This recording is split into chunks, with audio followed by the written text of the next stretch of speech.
Folks, I've talked about this a lot, and it is undoubtedly worthy of being talked about again and again and again, and it relates to instruction that the Bible gives us to live holy lives. Now, the thing that's interesting is the Bible doesn't ask us to live holy lives simply because God's a killjoy that doesn't want us to enjoy ourselves or experiencing all the wonderful things that he gives us here on this earth.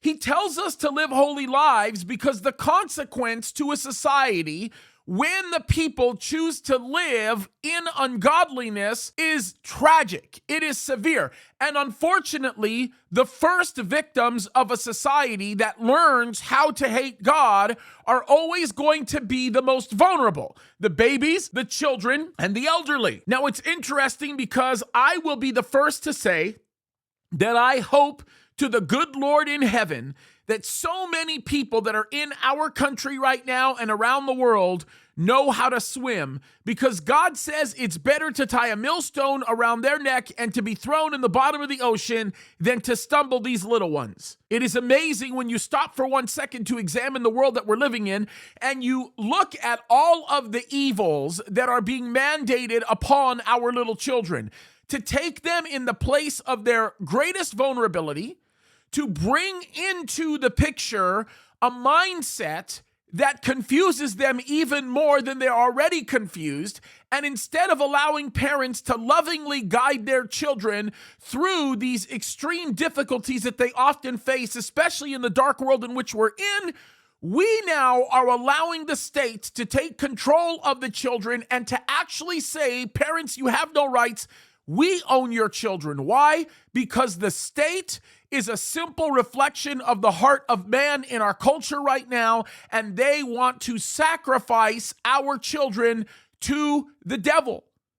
That's the reality of it.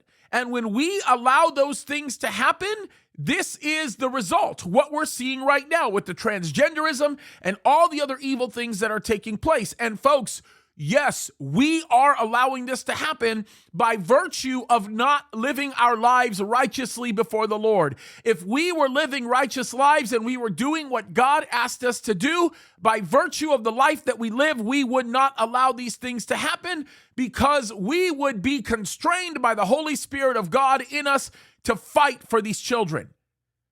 Now, this morning, if you are watching this when this is released, Sunday morning early, I am going to do a Bible study out of Matthew chapter 18, where Jesus addresses this very, very specific issue and gives to us some very insightful warnings concerning what it's all about.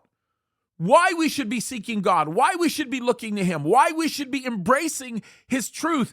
Because if we do, we will love on these little ones. We will care for these little ones. We won't exploit them. We'll actually love on them, and we will, instead of being a stumbling block to them, we will be people who will uplift them. And folks, I got to tell you this right now, it's about time we open up our eyes and recognize that obligation that God has given us. It's serious, it's significant, and it's time for us to wake up. Plain and simple. God bless you.